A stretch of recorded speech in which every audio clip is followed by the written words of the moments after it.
I know that the title of this video is probably kicking the hornet's nest because I'm aware that shipping is very popular, especially within the art community, which I'm technically engaging with.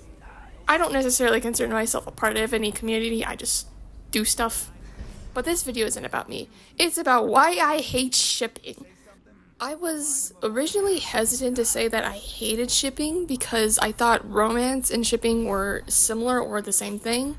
And I kind of like romance, at least when it's done well, so I mean, surely I don't hate shipping. But now I've come to realize that no, these are two different things. Whoa, what are these differences, you may ask? Well, luckily for you, I made a Venn diagram of this. Romance is intentionally put into the story by the writer and impacts the characters or the story in some way. Shipping is the fans pairing up characters together and drawing fan art and making fanfics. To put it simply, romance is intentional and shipping is fan service.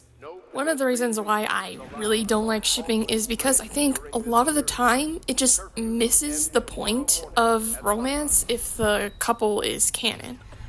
I think most of the time people ship two characters together because they think they're cute and don't exactly think about how this relationship would work. It gets even worse if the couple is supposed to represent a toxic or unhealthy relationship and people still ship it. Like, no, that's not the point of the romance But it gets worse. Let's talk about headcanon shipping. A headcanon is a fan's interpretation of something in the story that isn't explicitly said or cleared up. So they fill in the gaps. Some people will ship two characters together that were never explicitly said to have feelings for each other.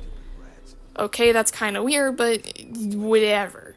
The problem arises when people stopped using the term headcanon correctly.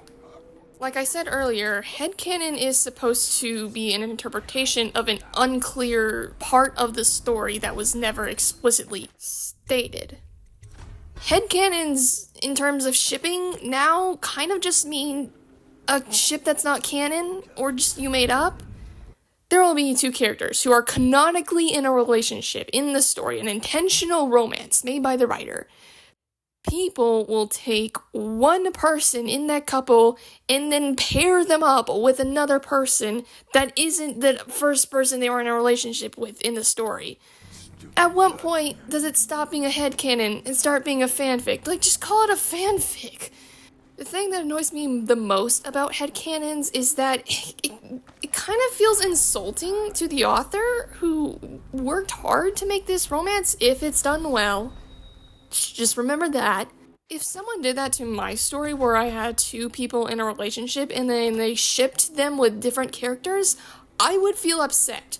Like, oh no, it's fun. It's not like I worked really hard to make the relationship impact the story in a certain way and drive their arcs, only for you to just put them with someone else because, oh, they're cute together. Shut up!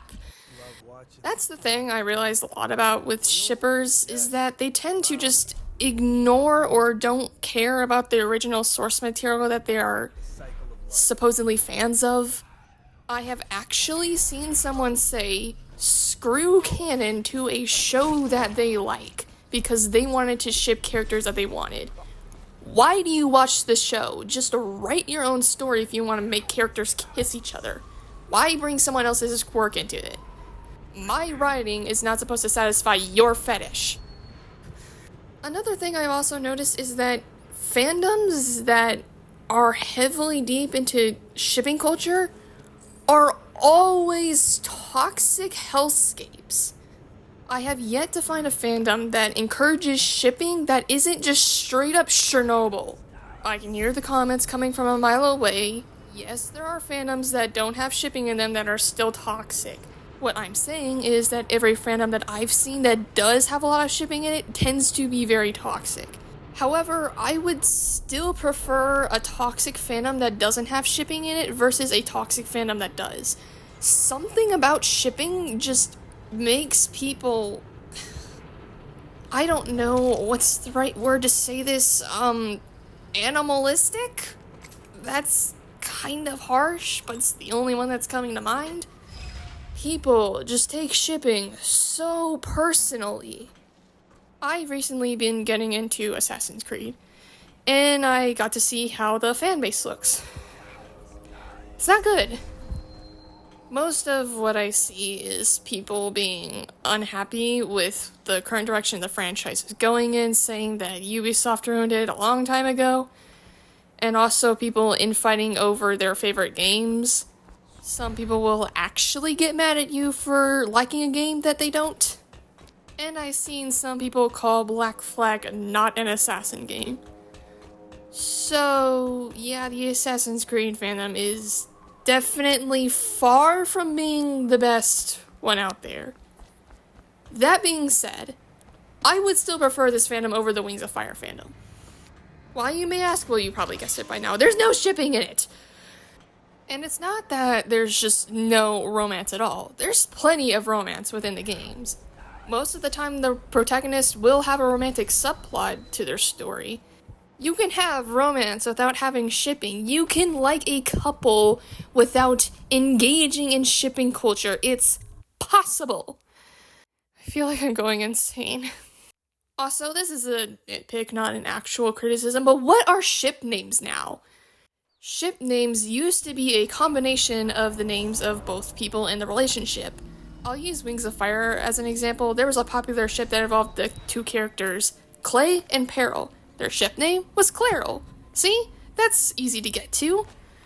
Now, they just have to be related to their names? Like, I'll use the Clairol example again. They could be like Mudburn or Mudfire or something. What are ship names now? I feel like I'm having an aneurysm. This entire video was pretty much just me complaining about a portion of the internet. And I can already hear people commenting, well, why are you complaining about it? If you hate it, just ignore it. Just let people enjoy things. First of all, about the just ignore it. It's in my freaking face. I would like to ignore it, but it's impossible. I can't go onto my YouTube feed without seeing just some shipping art video. I really want to ignore it, but it's so hard. You make it so hard. And about the just to let people enjoy things part, just because you enjoy something, does that make it automatically immune to criticism? If someone enjoys something, does that mean no one is allowed to call it any flaws within that thing because just let that person enjoy it? Why does your enjoyment of that thing trump my opinions on it? Why can't I say how I feel about it if you're allowed to say how you feel about it? Why can't you be free to enjoy the thing and I can be free to hate the thing? What if I enjoy hating the thing? Now, why can't you just let me enjoy hating? Just let me enjoy things. But yeah, this was pretty much just me yapping about an unpopular opinion I have because I haven't really seen anybody criticize shipping, at least not in the way that I have. I wasn't trying to hate on any shippers that are actually respectful to their community and the source material that they're a fan of. I was mostly just hating on the place the shipping has gotten into, and also the emotionally immature people who send people death threats for not liking their headcanon ship. That isn't canon. Why are headcanon ships a thing? The funny thing is when I was like 13 years old, I used to love shipping when I first found out what it is. And now I am not much older than that, and I already have a completely different opinion about it. But yeah, that's how I feel about shipping. I don't like it.